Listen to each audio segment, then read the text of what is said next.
What's up, Pride in the Pews family?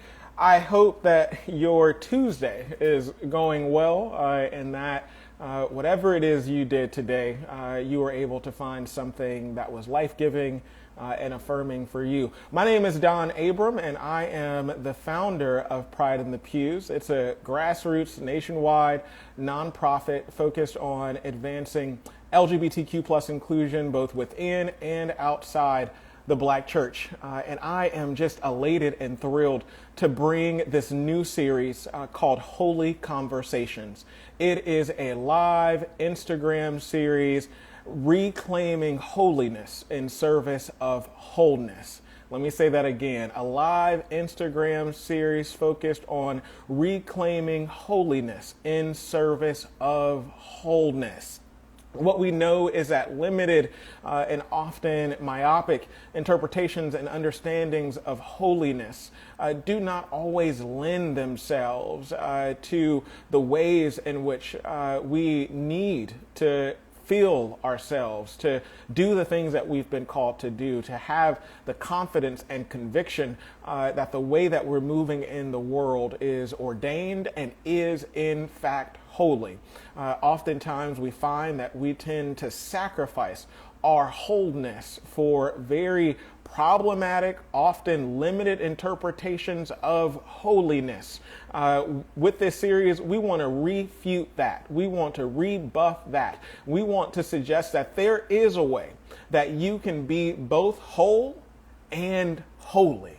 I just believe that. And the folks that we are talking with during this series believe that too. And I am so thrilled to be able to talk with friends of Pride in the Pews, both new and old, who are going to be sharing their journeys with you. Last week, we spoke with this amazing woman of God.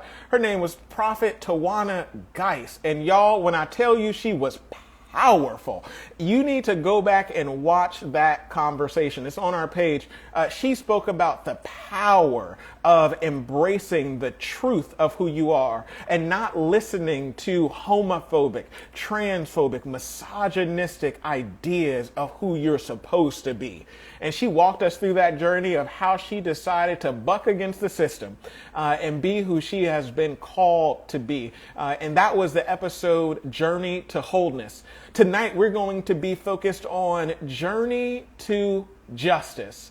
So after we have found and discovered that we can be both whole and holy, how do we use that grounding to pursue justice in the world? I have some incredible thought leaders. I mean, they are profound, who are going to come on and talk with us about that. I'm going to go ahead and invite them on so that you can be introduced to them and know them. And I have come to know and appreciate their work. Let me tell you, you don't want to miss it. Share this conversation with family, with friends, with folks who are really interested in thinking about how we might leverage our faith to actually bring a more just and more inclusive world. Oh my goodness, Josh, so good to see you. Oh my goodness. What's Good. up? What's Good. up? Oh my goodness. Say that again for me. Can you hear me? Yes, I can. Can you hear me? I can. Amazing. Oh my gosh. Oh my gosh. We know her as Dear Advocate. At least I do. It's so good to see both of you. I am beyond elated to have you on. And let me express my gratitude to you for your flexibility. I know there were some last minute changes and you all were willing to just roll with it. So I just want to express my gratitude to you. And I think this is such an important and necessary conversation. And for those of you who are joining in, feel free to drop your comments in the chat. You know, we come from the Black religious tradition. So if you hear something you like, say amen, hallelujah, preach, preacher, so that we can let the folks know that they're speaking truth. You can also share this conversation with folks who you think might be interested in it, who might learn from it. Extend that invitation. You never know who will be changed by the conversation. With that said, let me go ahead and give both of you an opportunity to introduce yourself, okay? So I want to go ahead and pass it off to Dear Advocate. Tell us who you are and what you do. All right. My name's Kayla. I'm the creator of Dear Advocate. Dear Advocate is basically an open love letter to people who want to see the world become a better place. Mm. I'm all about lighting a fire underneath people's butt to actually do what they say they want to do. Just a social justice advocate, focused on intersectionality, coming from a faith background, trying to make the world a better place with what I can. I love it. I love it. Thank you so much for that. And you all, if you aren't following Kayla, you need to do that now. Okay.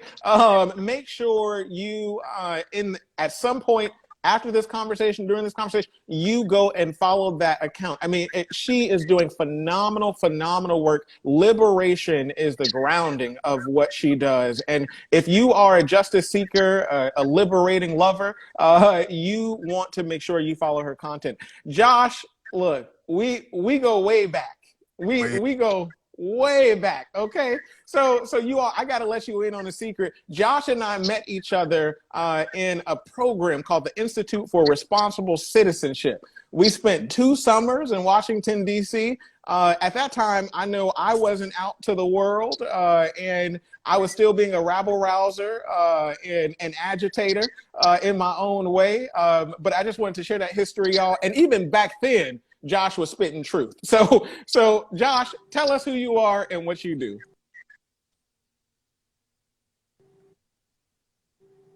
Oh, there you go. Can you hear us?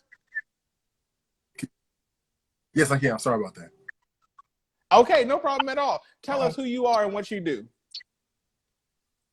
Absolutely. Can y'all hear me okay? We good? Yeah. Okay, cool. Yep. Thank y'all.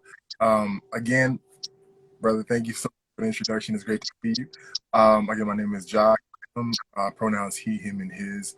I'm the founder and curator of Healing While Black LLC, which is an online platform dedicated to the mental health and wellness of Black, queer, trans, non-conforming people.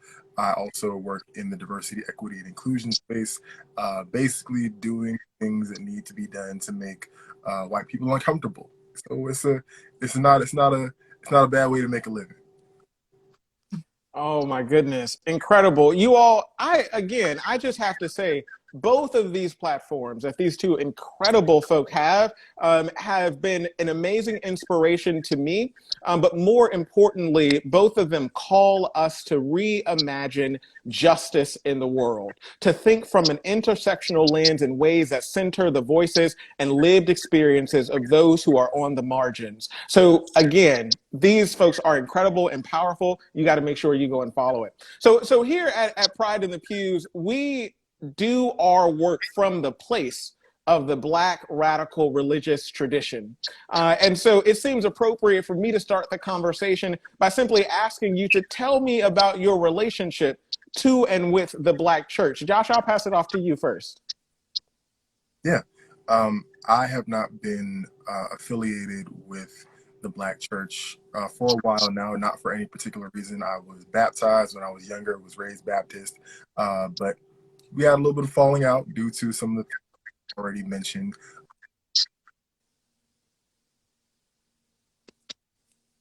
Oh, it looks like, oh, there you are, Josh. I want to make sure we get, I don't want to mess up the conversation. But just to talk about the homophobia, some of the transphobia that has happened. So had a bit of a falling out there for a while, but I've been able to come across a number of leaders in the Black church who do the work to affirm Black, queer, trans, non-conforming people. So, it's just one of those things where I love folks from the Black church, their actual orientation of.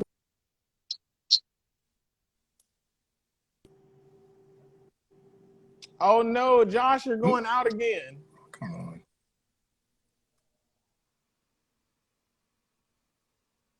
Okay, Josh is going out, but I want to go ahead and invite you in, Kayla, and ask you to tell me a little bit about your relationship to and with the Black church. Okay. So I was raised in a sort of a mixed bag experience, partially in the Black church and for a large part in white evangelical spaces, diverse spaces. So segregated church experience. So 50% Black church, 50% white church, mostly white leadership. So my experiences are mostly with white evangelical leadership. Um, and those experiences uh, have not been good. Not been good, largely. My experiences in the Black church have been similar in patriarchy and misogyny. So, Mm. mhm. Yeah, yeah.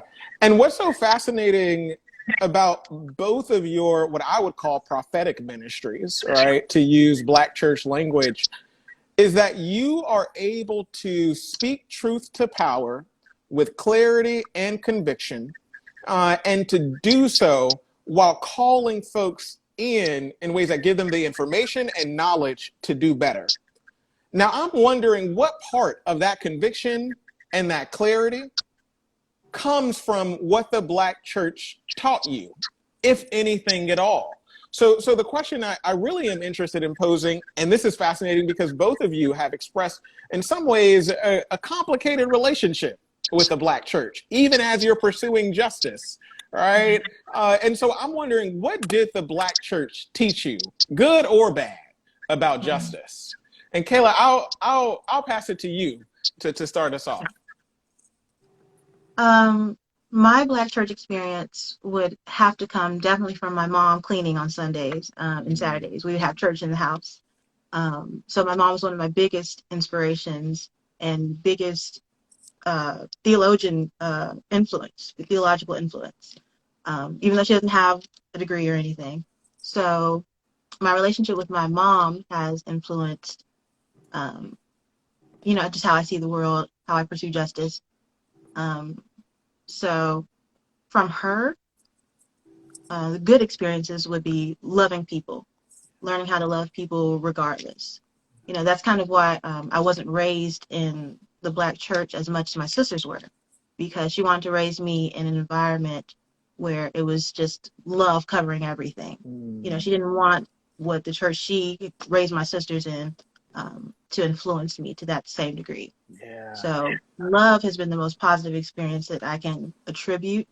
Um, yeah.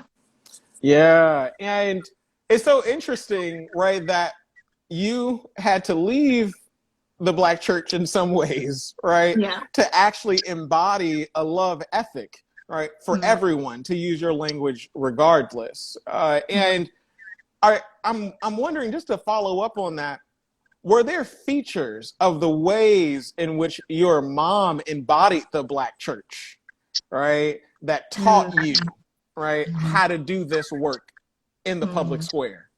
Mm-hmm. Yeah, definitely. Especially with the whole kind of like tough love thing. I don't know how to put that into words, but when they kind of like shake you into making sense, you know, Mm. kind of straighten you up, um, altar calls kind of vibe, where you're not gonna do that in my house. You're gonna act right. Yeah. You know, I don't know how to phrase that in that way, but just kind of come to Jesus moment. Mm. Um, how my mom raised me. Mm. Yeah.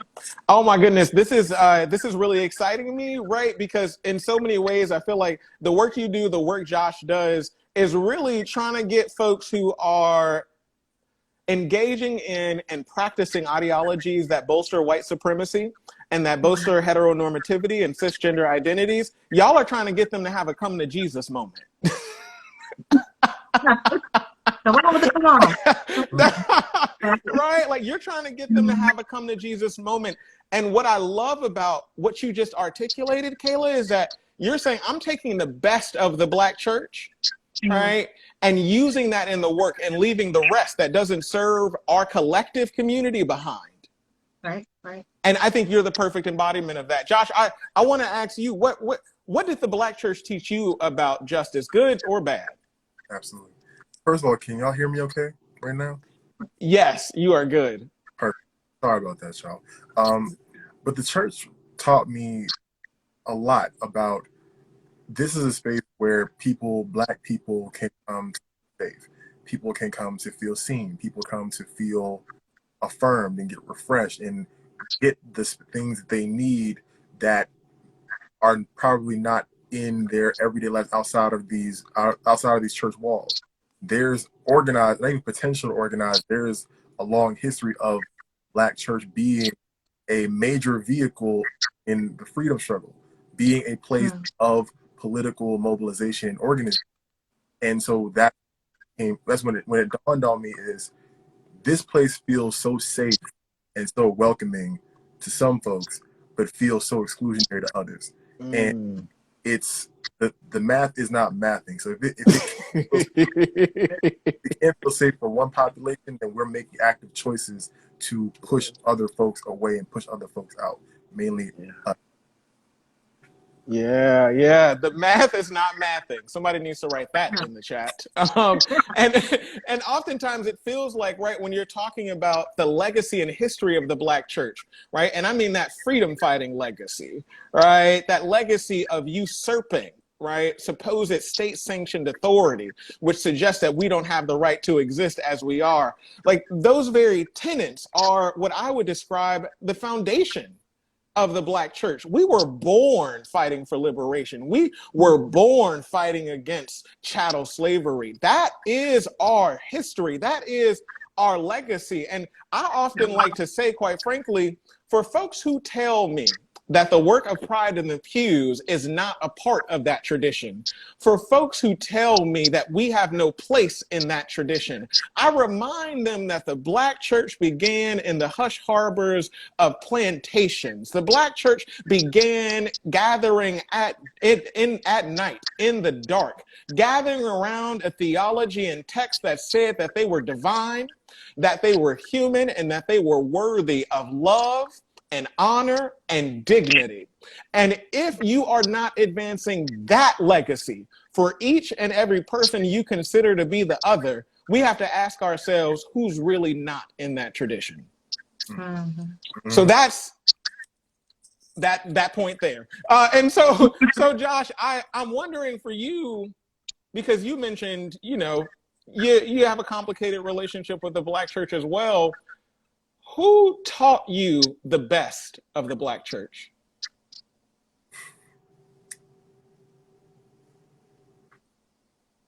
That's a great question. It was literally, it was the folks in the choir, right? That we all know, right? Let's not act brand new. Have not been queer folks in the Black church for so long, right? The people that are not in quote unquote leadership, the people that are not in the pulpit, but the people who make the church run every single day. The people who, if we did not have the ushers, the church mothers, right, who knew, like, they knew I was a little sweet, but they still said, baby, you're okay, and Jesus loves you, right? Those are the folks who showed me best in the possibility of what the Black church can be. And again, not to say that every Black pastor that I've come across is steeped in homophobia. That's not true, right? We know a lot of brothers that have come out of the institute in the word or of the word who are doing this work and doing it well. So that's not the truth. And knowing the folks that are on the periphery of the pulpit are the ones that made me feel the safest. Yeah. I think that's a really important point. And in part, it's why we decided to focus the work that we do on the pews. Right? Because what we know, right, is that historically, the folks who have carried movements, the folks who have contributed financially and emotionally and sacrificed, right, to make sure the movement stayed alive, it was the folks who were in the pews. Right. And those are queer folk, those are trans folk, those are gender nonconforming folk, those are women, right? And so if we want to reclaim that tradition, it seems to me that those are the folk that we should center. It seems to me that those are the folks who should be our sages. Those are the folk who should be the prophetic voices. Those are the folks who should be leading the movement.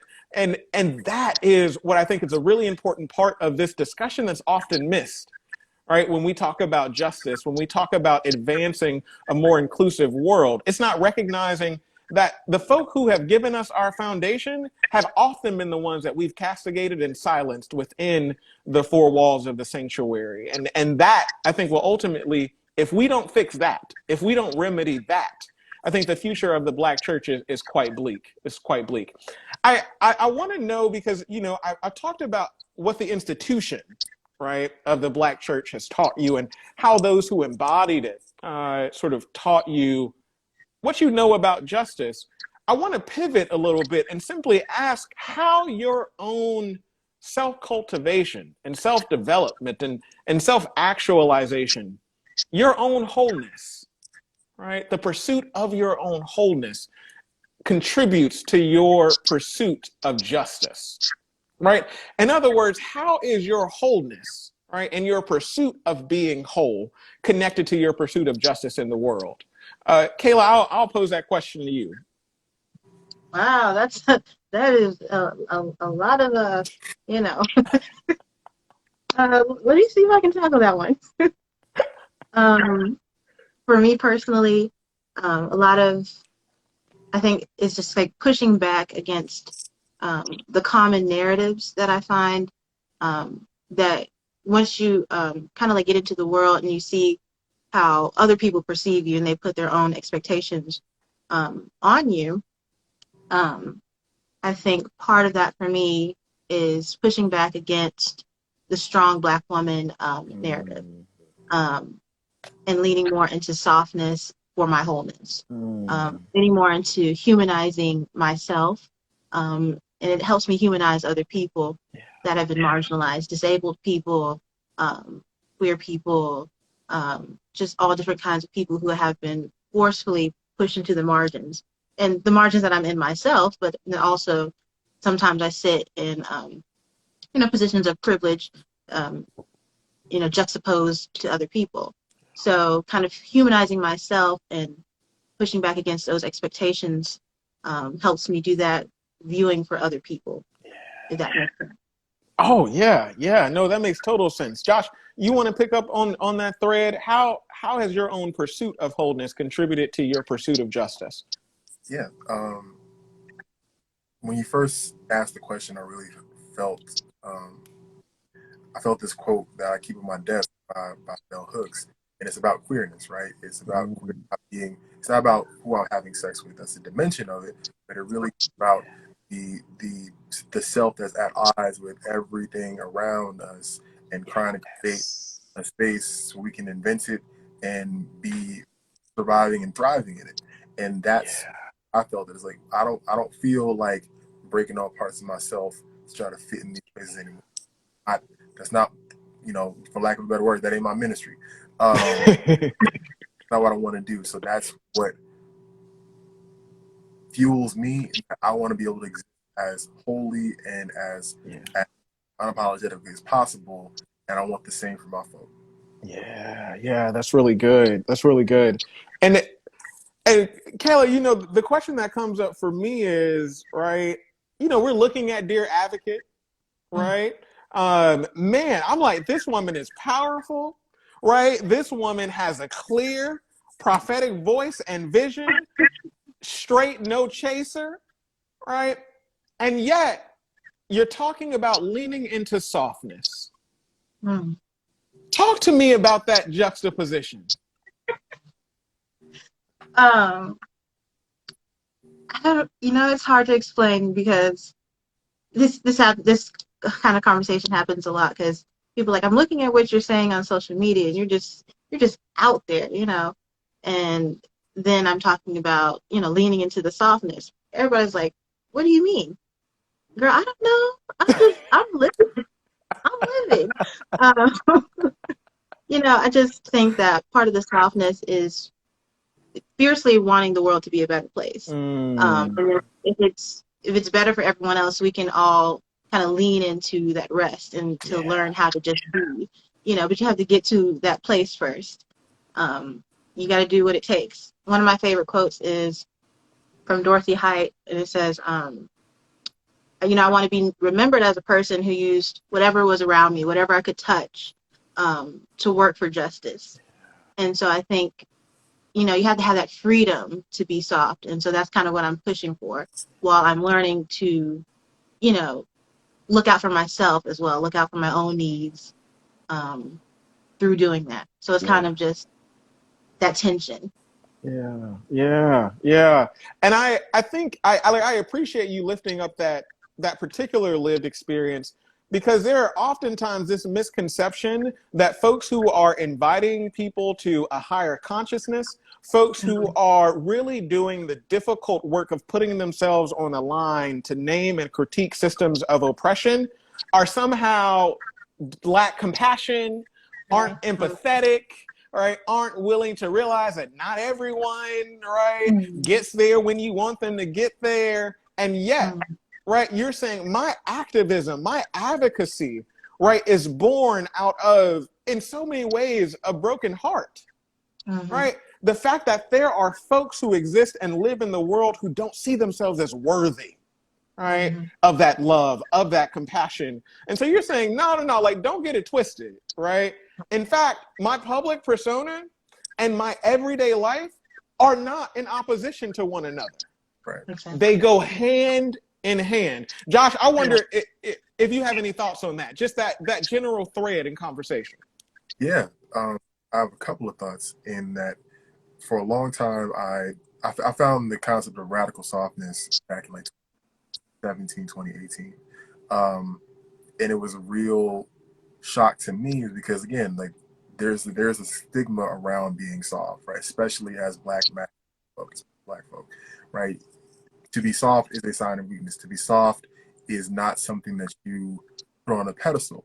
And realizing what does that look like to embody softness for black folks, for black men, for folks who do not have the luxury, do not have the space, do not have the freedom to be soft all the time because of the world, the anti-black world that we live in.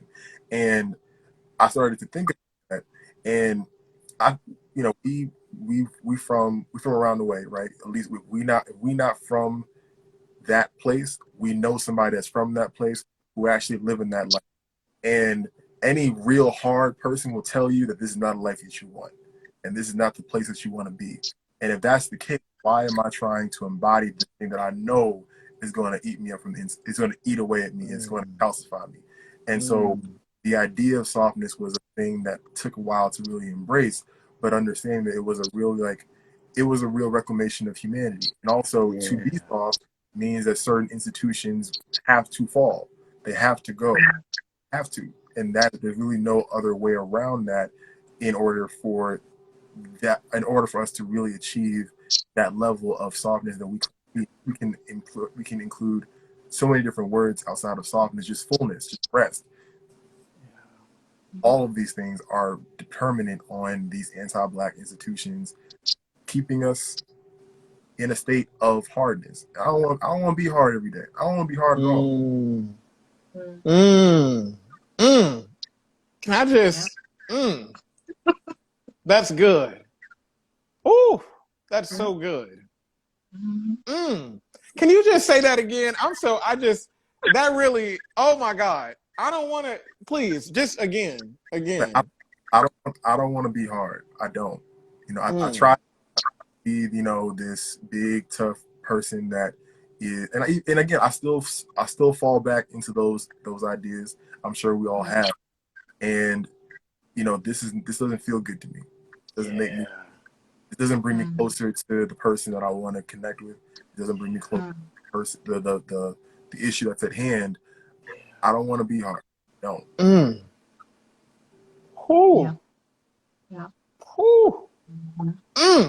Thank you for bringing that up, Kim. I appreciate that. That's so good. That's so good. And I there's something that you said, which is I tried it. Right? Like I tried it. And that's something that I think gets lost in this thread too, is that like somehow, I don't know, we were born out of the womb, right? With the language that we have and with the knowledge that we have, as opposed to us arriving to this conclusion out of survival. Right? Like we didn't get here. We weren't just born here, right? We've tried to embody, right, these ways of being. We've tried to exist within these problematic constructs of gender, right, of sexuality. And it just doesn't work, right? We realize that it just doesn't serve us, right? And so, this is a question that you all didn't get ahead of time, but I want to know about the moment where you realized these things didn't serve you. Mm. Tell me about a moment where you realized this doesn't serve me anymore. Mm.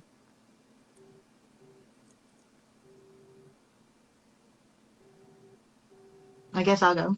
I guess I'll go first. Oh Lord, let me think. Let me think. Um, I was about, I think, 16 when I first started publicly speaking about racism. I think that's about the time I really realized that this wasn't working. That the structures that I was made to try to fit myself into and shrink myself into were not working. I was not cut out for these boxes, these anti-black spaces. Um, when I didn't want to fit into those spaces. Um, and I was inspired by, I was inspired. So my senior year rolls around in high school. I'm ready to go. I'm ready to just get at them. I'm ready to just break the ceiling, tear it all off, start all over again. Um, and I think that those formative years in high school was when I really realized that um, I didn't want that. I didn't want all those expectations. I didn't want the prejudice, the discrimination. I didn't want to be the next Sandra Bland. Mm, I didn't want any of that. mm, And I was going to have to do something about it because nobody was going to come on their little white horse and just, change that for me. mm, I wanted to be part of that change. mm, Uh, and I think it's more recently that I realized that my approach wasn't allowing me to be soft enough. When people start expecting free labor, people want to pick your brain. Um, people just expect for you to be on call, anti-racist educator. That was not going to work for me. Mm-mm. No, sir. No, ma'am. Mm-mm. No. mm-hmm. So that's what I got for y'all. I don't, none of that. Mm-mm. Mm-mm. Yeah, yeah, Mm-hmm. yeah. That's good. Josh, how about you? Yeah, I think just to build off what was said, um, realizing there was a time where I was quote unquote doing everything right, right? You know, going to school. I was doing well in classes. I was active in the community, and I was on my way to law school. You know, doing the respectable black thing, and I was woefully unhappy, and Mm, I was like, yo, what's happening? So like somebody that lied to me because they told me if I do all these things, if I do X, Y, and Z, I'll feel better, and mm, it didn't work.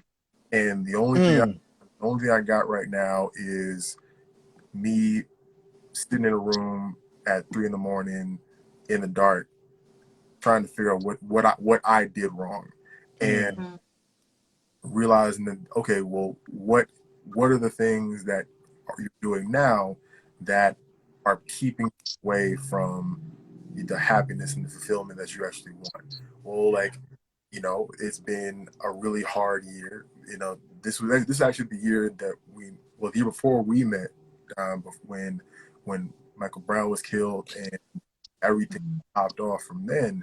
And we're organizing, we're working, we're doing all the things. And I haven't really had a moment to process my feelings in 6 months. And mm. I'm like, damn, this is heavy.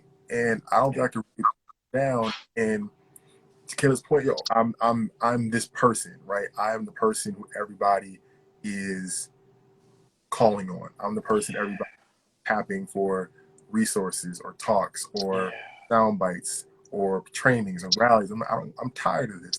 yeah. And I think that was the moment of like, I don't, if this is your idea of making it, I want no parts of this because I'm miserable right now. Mm, mm. Mm. Yeah.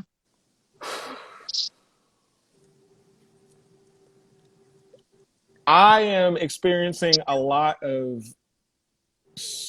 gratitude for the both of you, for your willingness to quite literally put your bodies, the mental toll, the stress, the expectations on the line to pursue justice. And as I express that gratitude, I mourn because I recognize that it is a heavy burden. And I think for everyone listening, right, for folks who admire, right, these platforms and the work that these incredible folk do, we must always keep in mind that this is labor. It may be a labor of love, but it is labor. And we have to be intentional and make sure that for the folks who are most visible, most present, most on the front lines, we honor that work.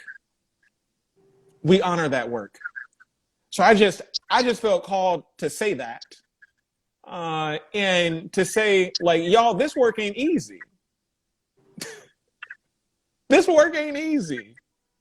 And there are some days where it is hard, where it is tough.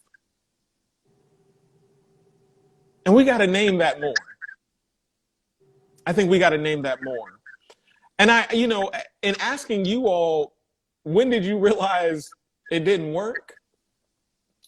I realized I had to ask myself that too.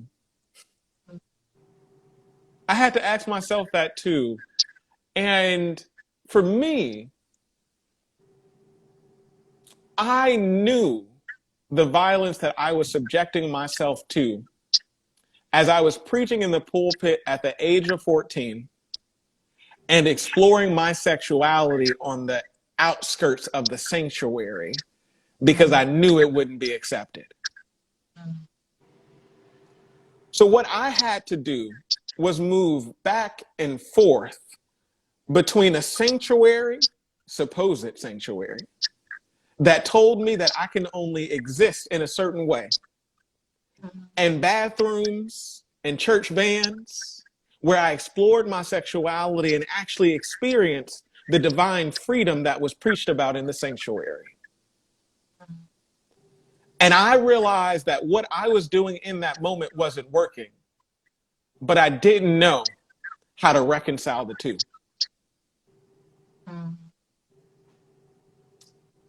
And I just want to name that we know when things aren't working in our bodies. Often our bodies respond to violent, toxic environments and situations that don't serve us. And if we want to do a better job at being able to hold space for these conversations and in being honest with ourselves in pursuit of wholeness, we have to do a better job at responding to our body's call. We got to do a better job at doing that. This is a diverging from the whole conversation, but I felt led to just name that and also acknowledge that I knew it wasn't working for a long time, but I didn't know I had permission to leave that space. I didn't know I had permission to explore the otherwise. Thank you, Josh. I didn't know, right, that queerness wasn't just about who I was having sex with. It was about going out to create a world that didn't exist yet. It was about looking at the alternative, going beyond that which I was given. And, on the same vein, I think there are a lot of sort of misconceptions, and we spoke to this a little bit about folks who we say are woke, right? Right? That's the language we're using, like woke, right? And now that's a term that once you're branded as being woke, that's a bad thing now, right? Or social justice warriors, all right? And of course, we know that those are bad faith labels, all right?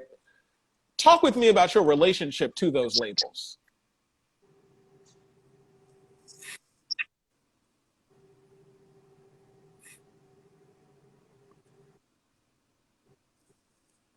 I think I always laugh at it because you know it's one of those things where it's like we say that because again that's our thing, right? It's not necessarily it don't really mean anything. It don't really mean much, but all of a sudden it's now in the law that you can't teach about not critical race theory because we're not teaching anybody critical race theory. You can't teach children about anti-blackness, and so I find it laughable because it really just goes how it goes to show how far white people will go to protect their own freedom. Mhm. Yeah. I think my relation to the word and the label um, is just so silly. It is.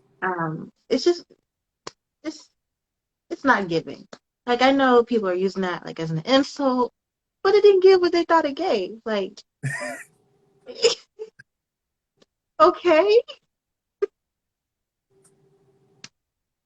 am I supposed to break down and cry now? Like, okay, you called me a CRT woke liberal Marxist. I mean, that's a whole bunch of word salad. Like you just threw all that together and it.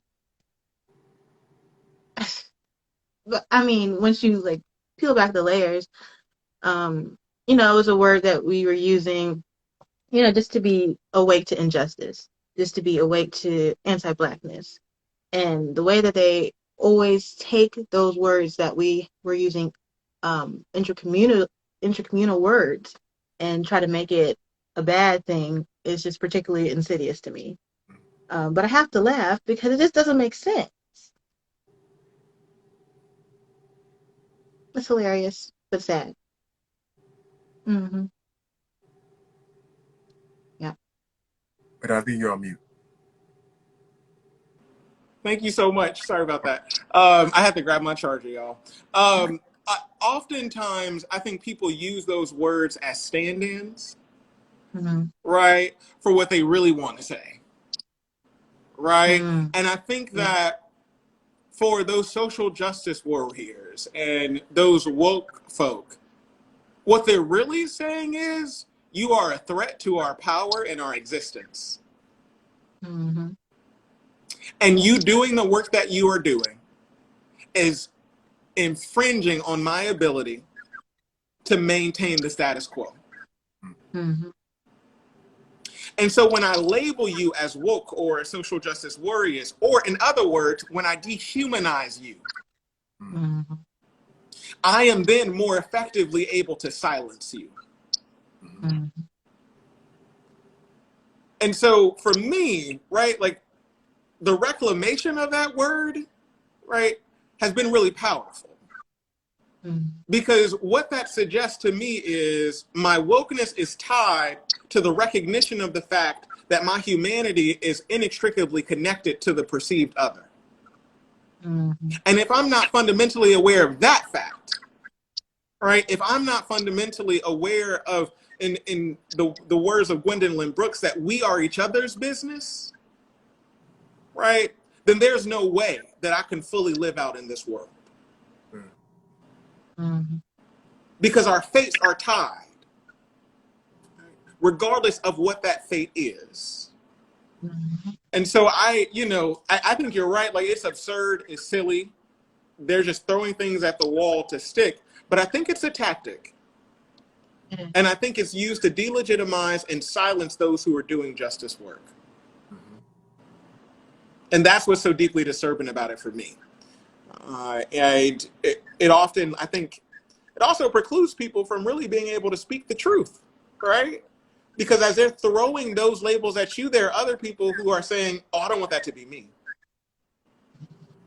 I don't want that to cut me off from the privilege and power and platforms, right, that allow me to benefit from capitalism, that allow me to benefit from heteronormativity, that allow me to benefit from patriarchy. So if I am close, if I am in close proximity to those labels, my access will be cut off. Hmm.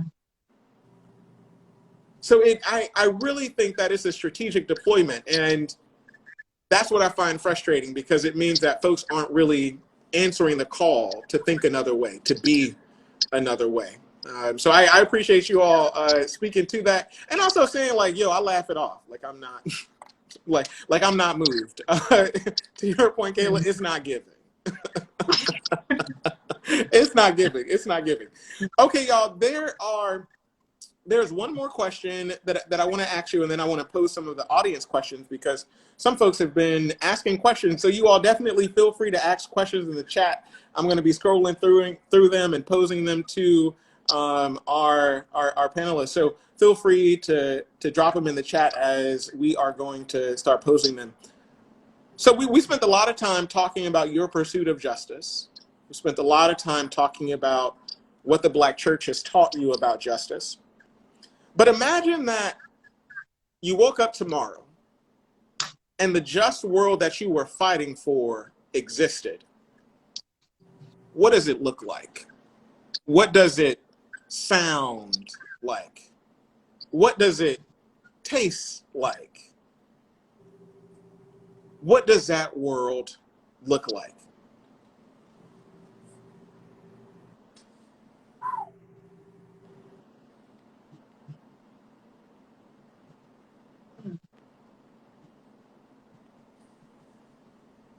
Kayla, you want to go first?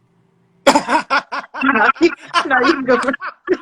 You got this. You got this, Josh.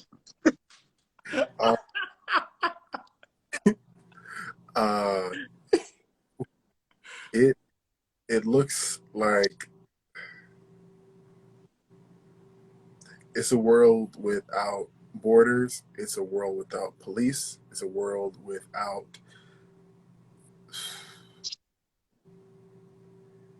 it's a world without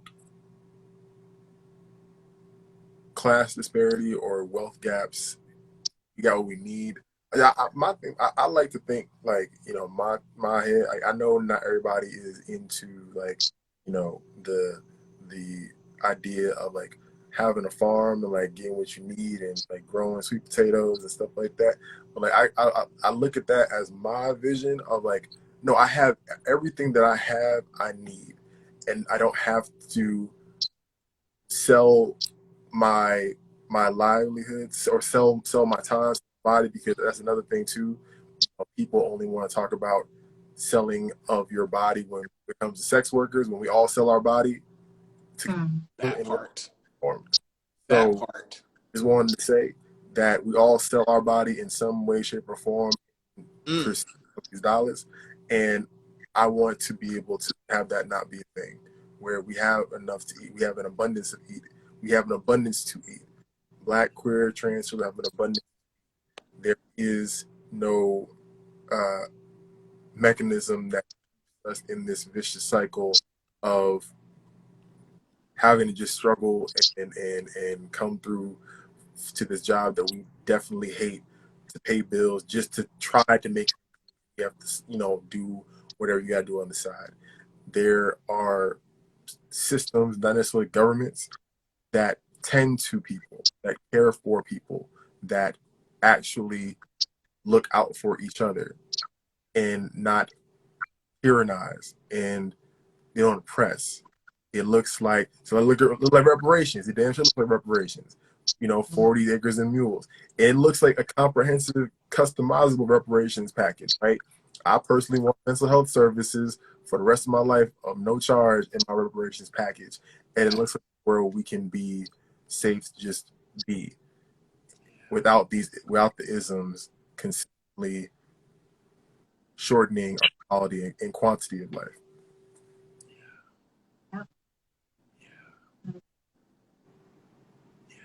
Yeah. That would be exactly the world that I would envision if I dream of a world where we're liberated, where there's justice realized. I always say that true justice is abundant life. You know, where all our needs. Can I stop there for a second? True justice, my God, today is abundant life. Yeah. Wow, that's good. That profundity had to be renamed. Okay, I had to. Wow.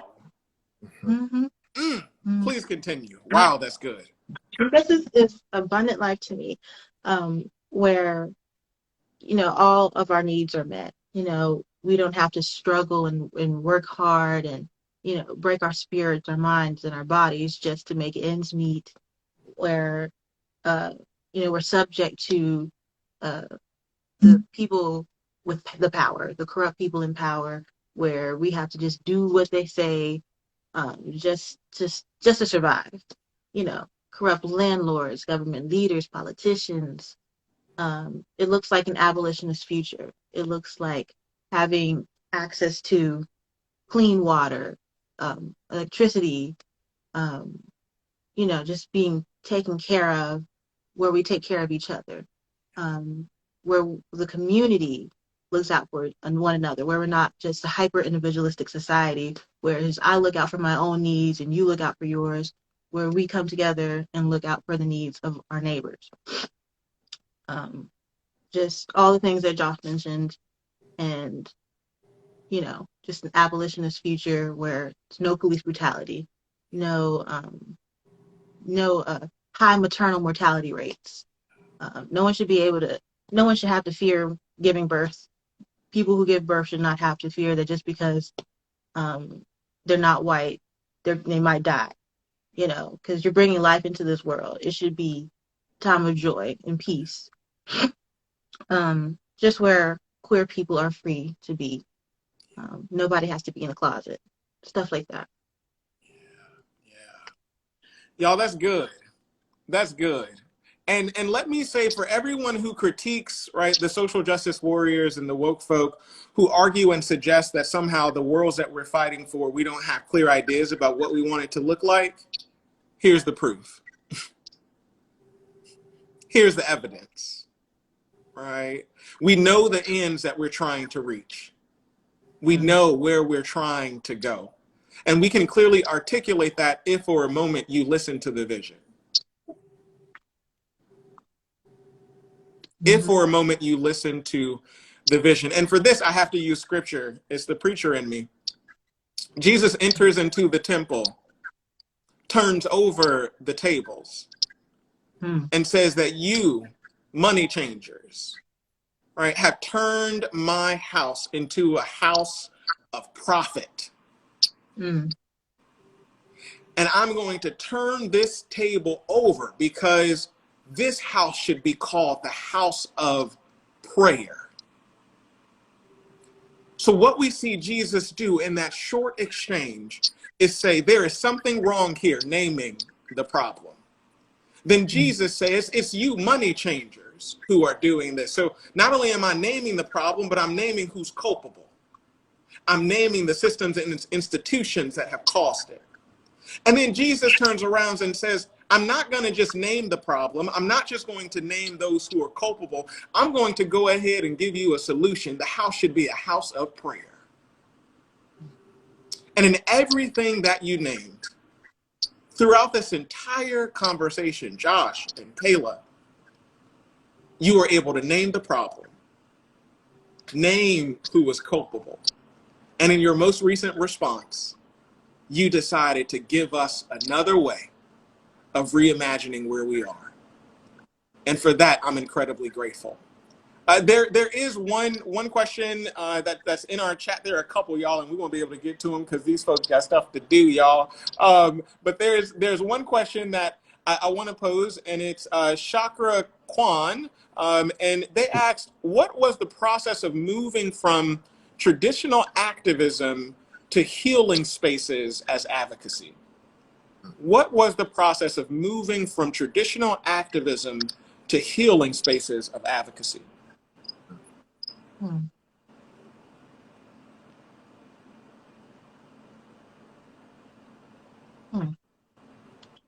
Well, I wouldn't ever have called myself an activist simply because I don't think that what I do would be classified as activism.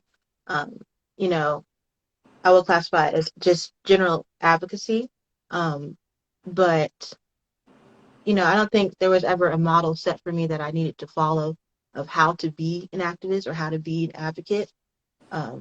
So basically, I've just followed the lead of other people that I'm inspired by, um, and they set the tone, as a kind of like as a community. Um, and I followed the lead of our ancestors and how they set those precedents. And that's basically what I patterned myself after and who I want to be. Yeah, that's really good. Josh, I'm going to pose another question to you, if that's all right. Someone said for individuals and identities that the church has ostracized, what can they do to repair relationships with these folks? That's a great question. Um, and if I may touch on the question that was posed, Yeah, before, please. I resonate with that because, like Gila said, I did not identify as an activist. It was more so advocacy, organizing, and one of the biggest reasons why um, that transition happened was because all of my activist friends were sick or tired Mm. or not getting enough sleep or using / misusing substances. No judgment, no shade on that, right? If everybody's doing one or more of these things, there's something happening here not addressing, and that's what was the call to adopt more of the healing work into my own practice, just as a personal practice for me and as a point of a politic. So that was incredibly important. And to the second question is that process of repairing, it has to come from the person that did the harm, not has per se, but it also has to depend on the person who did the harm wanting to repair said relationship. And I personally did not go back to spaces because the people who mistreated me were not apologetic. And Mm. if they were apologetic, there Mm. was a process by which they repaired the harm and they continued to get people. So it really depends on, are there, because as we all, one of the things that we may have come across, apologies without change behavior is manipulation. And Mm. if we're not, That's if good. anybody's not doing so, especially an institution such as church is making these very hollow apologies, saying that we want to do better, but not removing the people who are doing harm. We're not taking into consideration how some of the word has been perverted to continue to push out. We're consistently sending folks into dangerous places. And I, for one, do not feel comfortable sending my folks into places where I know they're going to be harmed. Mhm. Yeah. Mhm. That's good. That's good. And the last question that I have for you is it's really simple. What's your message to the Black church? What's your message to the Black church?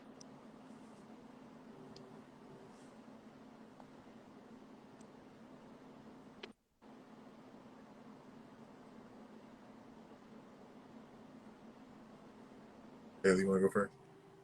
No, I'm good. Um, y'all not going anywhere without us, so just do what you must do with that information. Woo! You're not going nowhere without us. Well,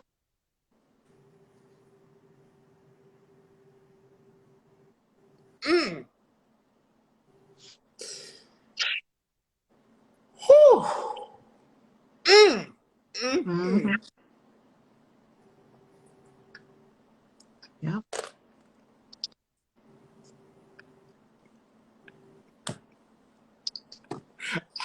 I hate to be the one to break it to you, but Yeah. Whew. Mm. hmm Oh my God, today.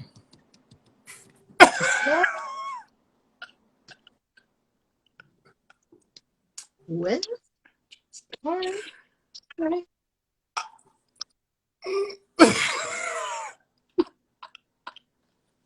I don't have nothing else to say. That's the I truth. don't even, I don't even, All right, dude. I don't, I don't even, I have no words, Kayla. I don't know if you, ah, ah, please, please, please. Mm, mm, mm. Whew. Mm, Mm-hmm. mm, mm, mm. Mm, Mm-hmm. mm, mm, mm. Whew. Mhm. Mm, mm, mm.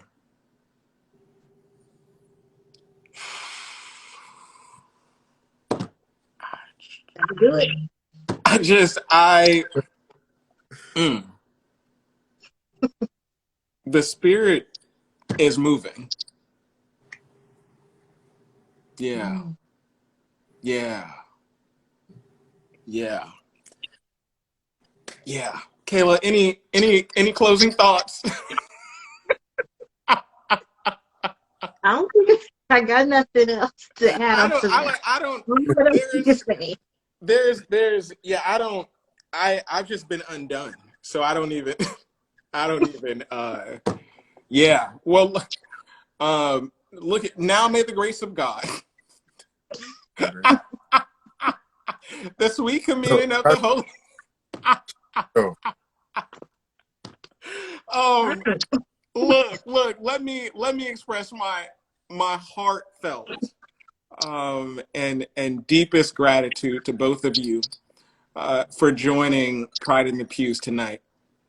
I am so grateful for your advocacy, so grateful for your work, and I really count it an honor, a privilege, and a blessing to be able to commune with you in this cyberspace.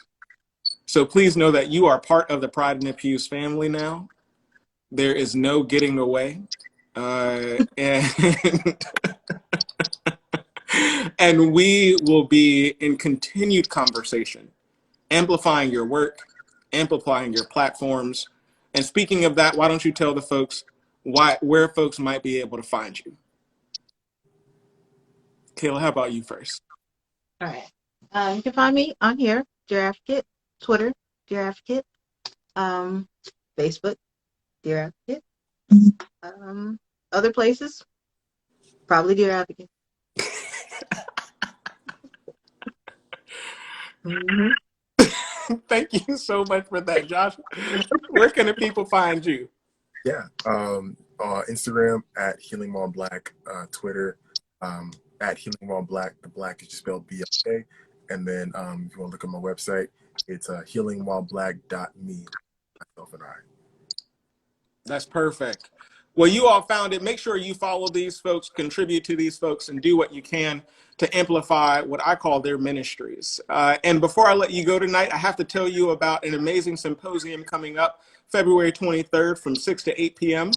Pride in the Pews will be hosting a virtual symposium entitled Many Parts, One Body: Gender, Sexuality, and Movement Building in the Black Church.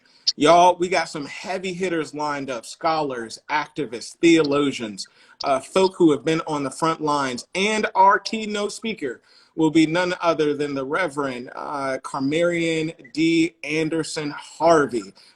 She is absolutely phenomenal. Black trans woman who, from the place of her faith, is making the world a better place. So you don't want to miss it. I'm telling you. You can purchase tickets by going to the Pride in the Pews page, visiting us at www.prideinthepews.com. I hope to see your face in the place. Josh, Kayla, thank you. And my sincerest hope and prayer is that God keeps you and blesses you as you continue to do the work that your soul must have. You all have a wonderful, wonderful evening, and thank you so much again. All right. You too. Thank you, Pam. Thank you. Thank you.